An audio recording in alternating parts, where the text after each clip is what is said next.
Around 60 million people practice voodoo around the world. It's a religion that's been around for about 6,000 years and even considered Haiti's national religion.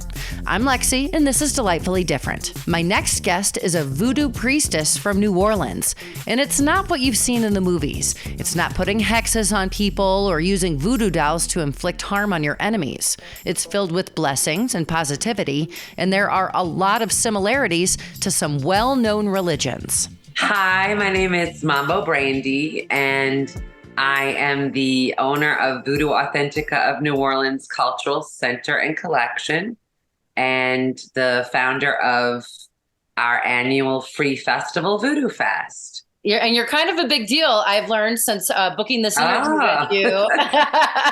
I'm kind of a big deal. You are kind of a big deal. According to you.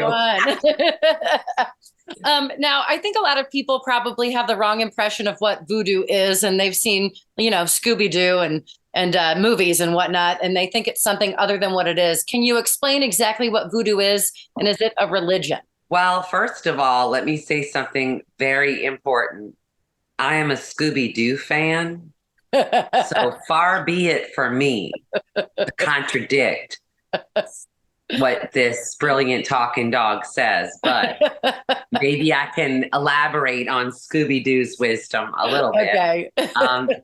Basically, a lot of the information that people get that they have access to is online. They've watched a movie, they saw a James Bond movie, Scooby-Doo, whatever, and they get this impression that voodoo is either evil or of the devil or something like that. Yeah. They've seen some of the only reference they have is maybe seeing a voodoo doll in a movie, and you stick the pin and then all of a sudden someone's got the janky leg, and then, Scooby-Doo people say jinkies. But voodoo is actually, it's a religion, but I want to make it clear that voodoo is not one thing. Okay. Voodoo, depending on where it's practiced, you have African Vodun, Haitian Vodou, New Orleans voodoo, and a lot of how it's practiced today has to do with how it got to where it got, and what was already there when it got there.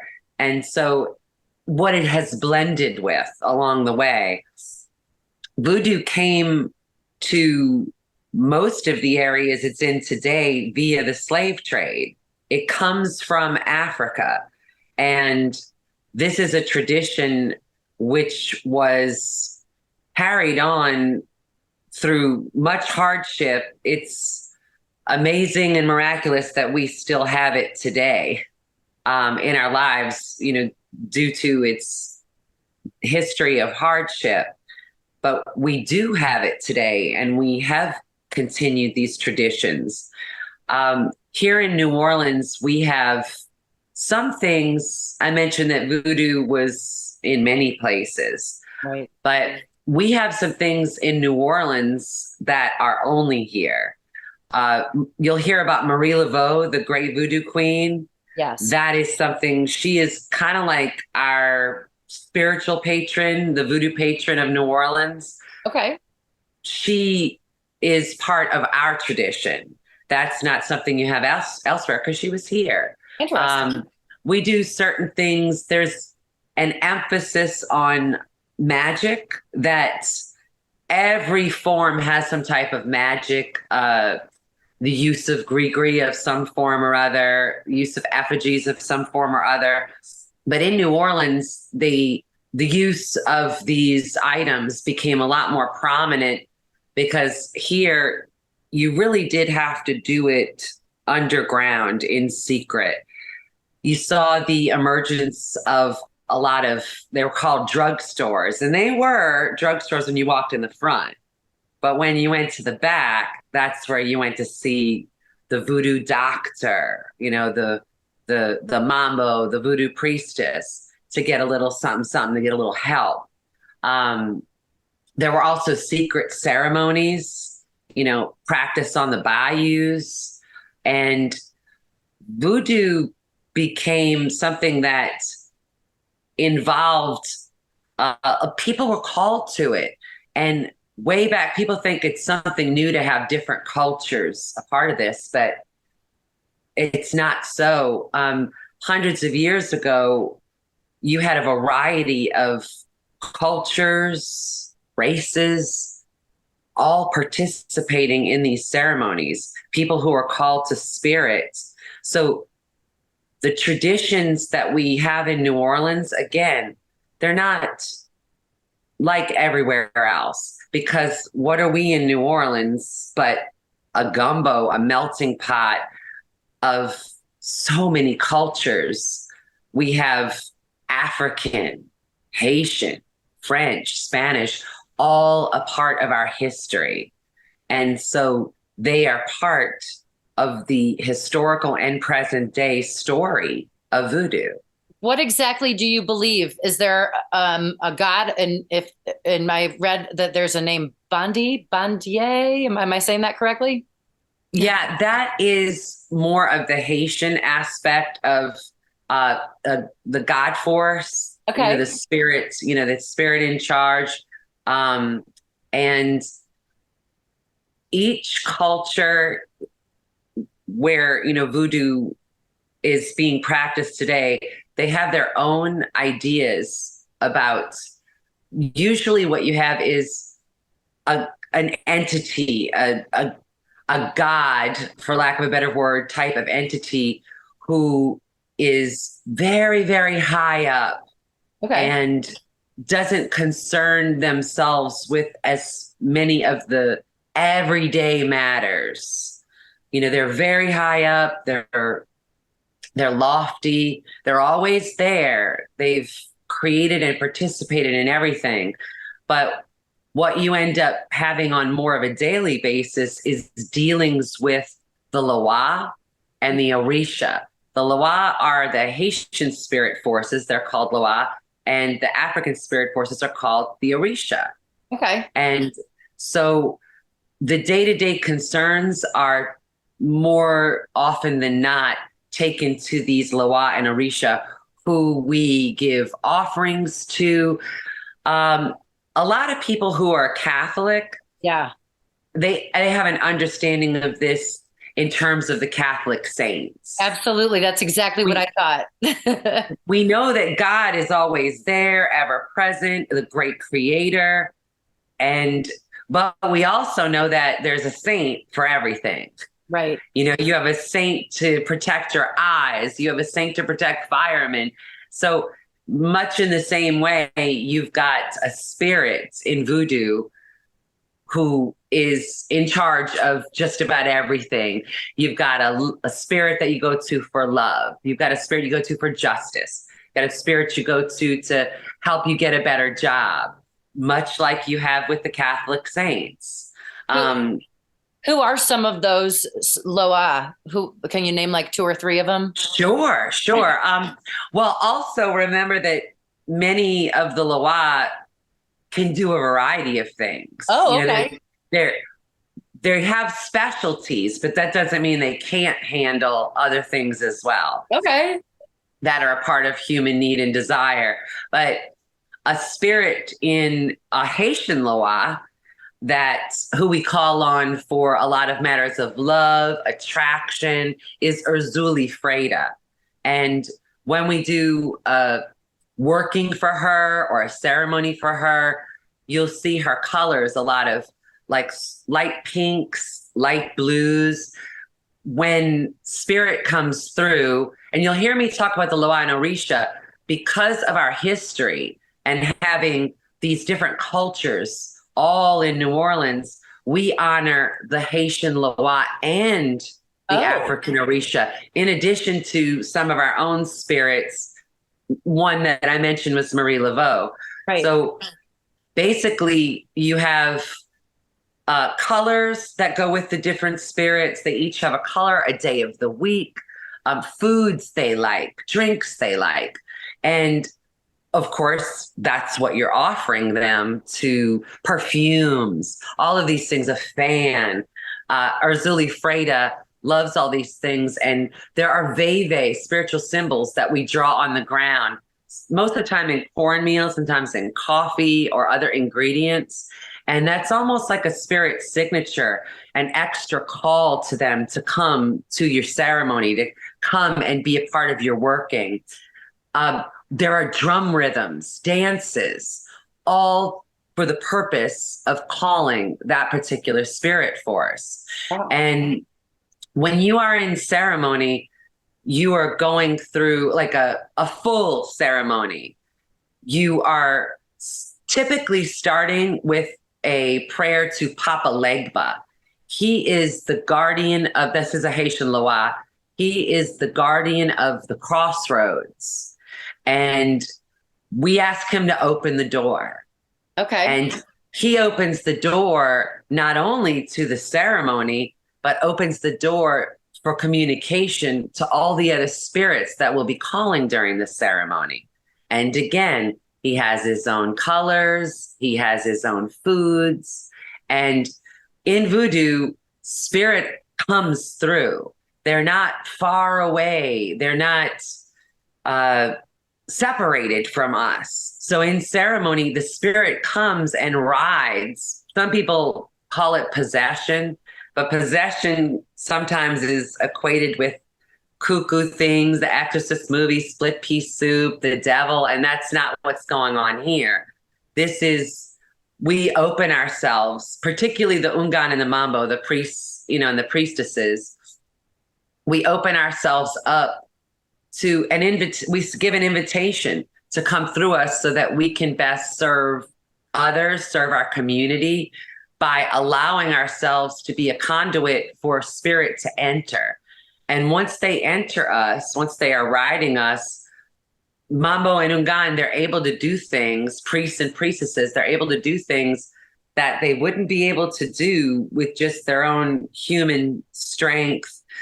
You could see if Papa Ogu comes through, this is a warrior spirit. A spirit brings a lot of justice. And when Papa Ogu comes, in addition to dressing, there's certain scarf colors, they're called mouchoir, that we wear. We make sure that he has the things that he's asking for in the colors, all the correct things that he needs, that he asks us for. And when someone like Papa Ogu comes, he has a machete in his hand. And that sounds a little scary, but he can do things. He can hand the machete to someone and they can poke without piercing his skin, because at that time, that isn't that human Ungan or Mambo. And a female or a male, a priest or a priestess, can receive Papa Ogu, even though he's thought of as a male spirit. Either a female or male priest or priestess can receive that spirit. And there's certain drinks we give them, like I said, the mouchoir, the machete, and he can give that machete to someone else who's there. They could poke, not pierce his skin. There's so many things that they can do. They can do healings and things that we've come to expect, but we never take them for granted. They're expected, but never taken for granted. These great works that they can do of healing, of creating understanding, of settling disputes, a lot of things that happen in a community. We go to spirit to seek counsel. And rather than, sometimes we'll use divining methods, but they come through and speak for themselves. They come through and they can settle disputes themselves because they're speaking through us. And you have the title of Mambo, so that means you are a priestess. I'm an initiated priestess. Initiated priestess. So have they gone into, I don't know how to say it. Have they entered you? And have they ridden me? Ridden you? Have they ridden you? Yes. What does it feel like? And are you conscious when it happens, or it's not whenever I speak for myself, because this is a very personal experience and it differs from person to person. from Okay. ungan to mambo. For me, I am a person who's used to having things just so. I'm a person who's used to, you know, needing to be in control, needing to run a lot of different things. So, what being ridden by spirit requires is you to release that Yeah. and step out of their way and your own way. And I'm not saying that's easy for me. I'm not saying that's easy for me, but I it's an effort. Some people it's effortless. My godmother, Mama Lola, she would transition from spirit to spirit to spirit. And you could be in the kitchen with her cooking some gumbo, and all of a sudden, there's Papa Legba, there's Papa Ogu, who's riding her right there with a message. And then sits down with them coffee, and all of a sudden she's drinking her coffee as Mama Lola, like no time has passed, like nothing has happened. But back to me, I to let go and to like imagine you're at a ceremony and you have all of these people and you know that you're responsible for dozens or hundreds of people on site for not just their spiritual, their safety, all of those things. And I'm also a mom. Yeah. So, letting go, I'm not going to have beaten this a little bit, but I just want to make the point that it's not always easy to let go. But when I do, what it feels like is it can vary from spirit to spirit. Like Papa Dambala is a very gentle Haitian Loa, typically gentle, of spirit and balance. There are feminine and masculine aspects of Dambala.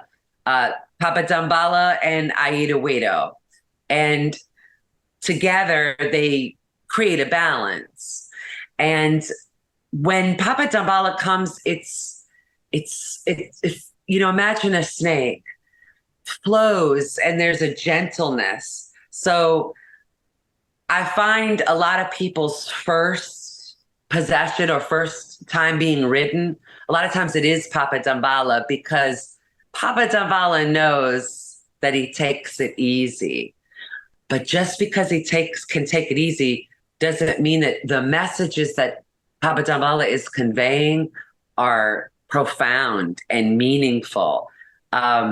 Being calm, being on a wavelength, like a snake that isn't jerky, that isn't abrupt, but he really teaches us to get into that flow. And once Papa Dambala is riding you, it almost is an easier entree for the other spirits because I mentioned Papa Legba was the door opener, but Papa Dambala, when it comes to being ridden, possession, he is gentle in what he does. So it is a good preparation for the other spirits who come through you in the rest of ceremony. Okay. But for some people, they have no recollection of what's gone on. Their consciousness is completely on the sideline. Interesting. So you were there, spirit took over, and then you come back without any recollection of what took place while spirit was running the show of your being and your body, everything. People can speak languages that they cannot speak themselves, that they have no mastery over, but the spirit speaks through them. So because that is spirit and not that person, they can do the things that person on their own can't do. Yeah. Other people, it's almost like you're conscious, but you're taking a back seat. Okay. And personally, I've had both experiences. You have? Where I've come back with no recollection. I had to be told by others what was going on. And I've had other experiences where I was there, just somewhere back here, somewhere in the consciousness, but not holding the reins. I'm Lexi, and this is Delightfully Different. Today I'm talking with Mambo Brandi. She's a Voodoo Priestess, the owner of a New Orleans shop called Voodoo Authentica, and the founder of Voodoo Fest. It's a free event that happens in New Orleans every Halloween. When it's over, are you like physically tired?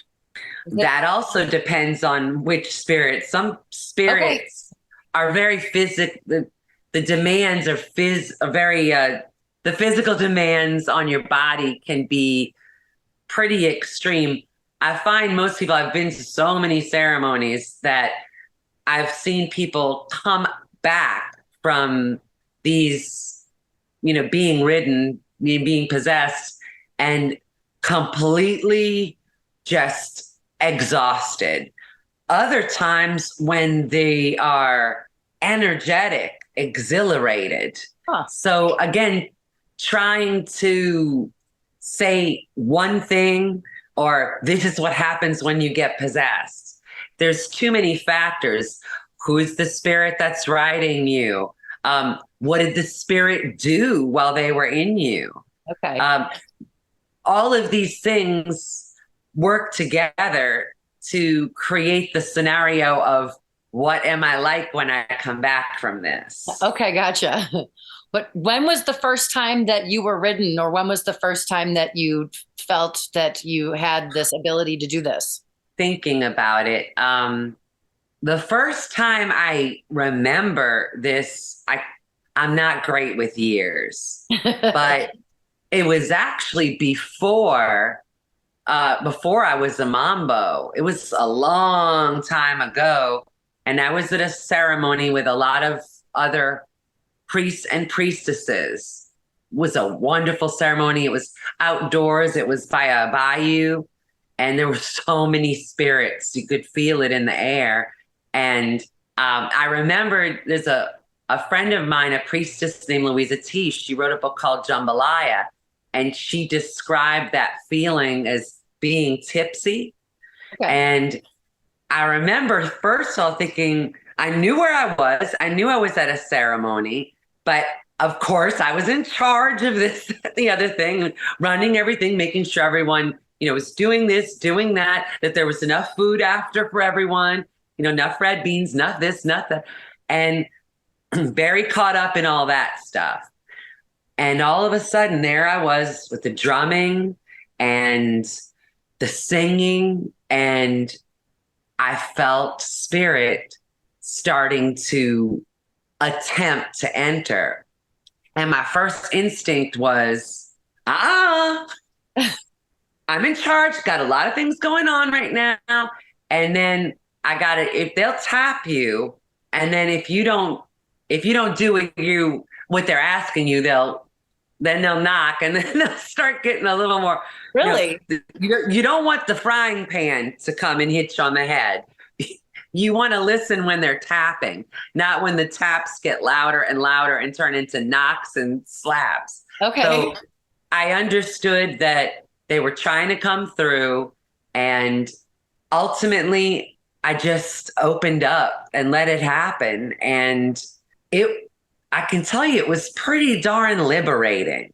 It was. Okay. I was going to ask, was it scary? Were you surprised? No, I will say that at no time was I scared, or I guess because being in it so forever, I had seen this, been around it. So it wasn't like, oh my God, what the heck is going on here? What's happening? I knew what was happening. In fact, maybe my uber awareness is one of the things that gets in the way, or that was getting in the way. But I knew what was taking place. I knew exactly what was happening. And I think fear a lot comes from not knowing what's going on. Right. Being like, what the heck's going on here? So I didn't have fear. The only fear was what will happen to the other people here if I let go and I'm not here to, protect or guide. Or it wasn't fear of the spirit, but what if I'm not 100% present to assist in the way that I feel I need to? Right. You know what I mean? Yeah. So, because I'm very responsible, and I take my commitments very seriously to spirit and to my community. So it wasn't a fear of spirit. What are they going to do while they're in me? There was trust, and it was just a needing that Brandy to just let go, focus more on the trust than of the human obligations. Focus more in my trust in spirit than of all the human obligations that I was prioritizing. And I know it it sounds so involved, but all this happened in a split second, this conversation that I'm having with myself. Okay. And ultimately I let go, and I felt liberated and peaceful. And that was one of the moments when I don't have a recollection of what was going on while I was being ridden. Okay. And what was going on was good things led by spirit, blessings which took place, and a lot of beauty and healing and good stuff. And I was grateful to spirit for pushing the envelope and basically not giving up on, my with my humanness trying to get in the way of what they were trying to accomplish through me. So I got out of the way and I let them do what needed to be done on that occasion. And while that was going on with me, you have to understand there are a ton of other Ungan and Mambo there who are also being ridden by spirit. So it's not just like, okay, one at a time, y'all, one at a time.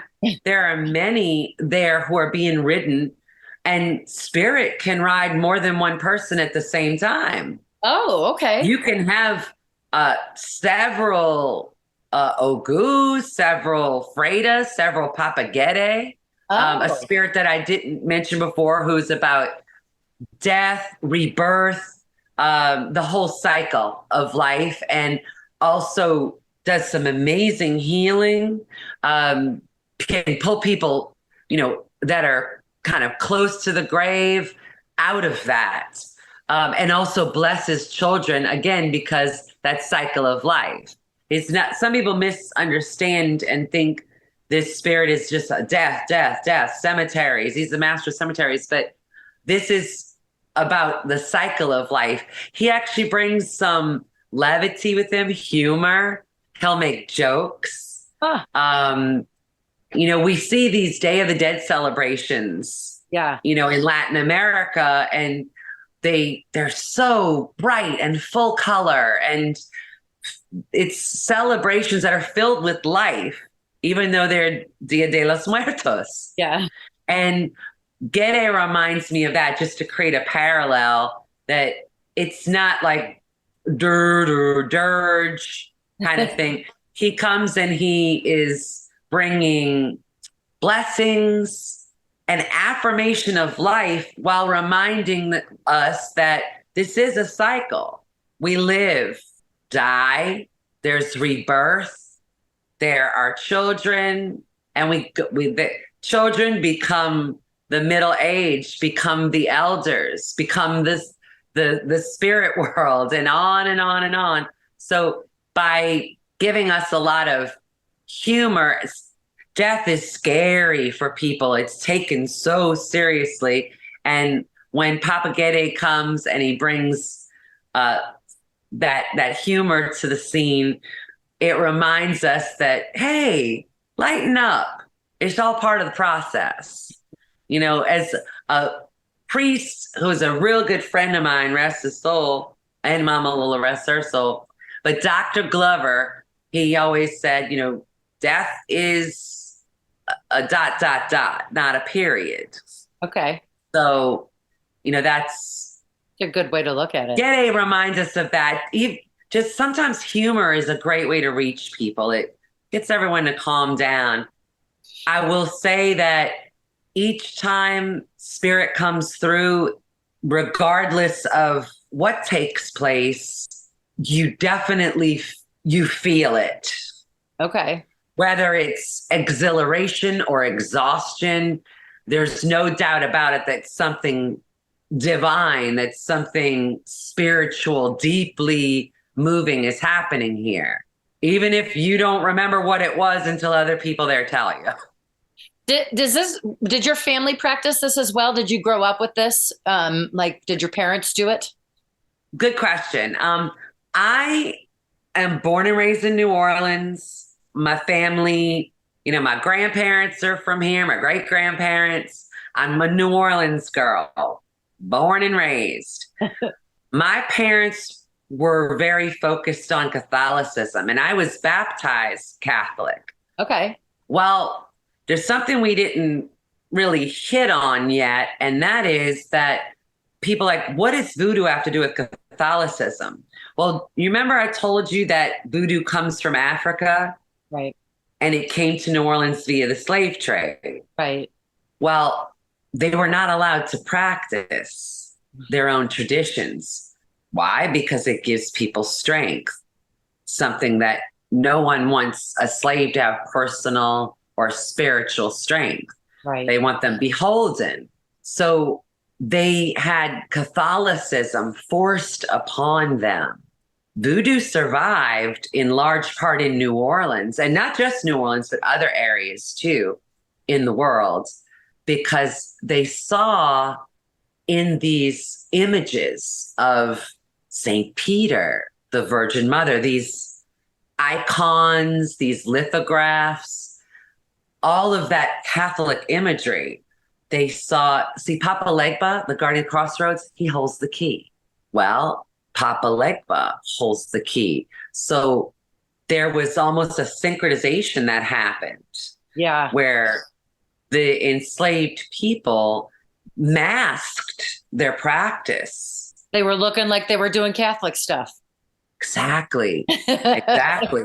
They looked like they were being good Catholics. Right. And ultimately, we're talking hundreds of years ago. So over time, what happens? Things tend to merge and blend, which is why to this day, you have Catholic imagery on. If you go to Voodoo Authentica right now and you look at our altars, you're going to see African statues, Haitian medals, New Orleans Mardi Gras beads, Catholic saints. And it's not a conflict for me. As I said, I always just speak for myself. Not a conflict for me and nor was it for my godmother and my voodoo family. When you have Papa Legba and you have St. Peter, other people use other spirits to honor Papa Legba. In my house, it was Papa Legba and St. Peter were equated. Okay. So I love St. Peter and I love Papa Legba separately, but also at the same time. Okay. They're not merged into one spirit, but they're honored together. They complement one another. And, there are some people who want to remove, all of the Catholicism. It's not pure. It was forced, etc. Well, be that as it may, it's now a part of hundreds of years of history and evolution of voodoo and how it got where it is today. So it's kind of hard to unring that bell. You know what I mean? It's, my godmother is Haitian, Mama Lola's Haitian, rest her soul. And more than anyone, she loved Our Lady of Lourdes, St. Peter, all of the saints, while loving many African Orisha, and of course, being Haitian, the Haitian Loa. And my own instincts, inclinations, and hers that have come to me, passed to me, all of that comes together in me doing the same thing. If you look at altars here at my home, you're going to see the same thing. African statues, Haitian items, New Orleans articles, and Catholic saints. Also, I baptized Catholic, which most of the people here in Voodoo, they're also baptized Catholic. Really? Okay. They'll go to church. Marie Laveau brought a lot of people back to the church. They would do ceremony at the bayou with her. She had a kind of deal with Père Antoine at the time, rest his soul, and where people would come and do the voodoo ceremony with her on the bayou.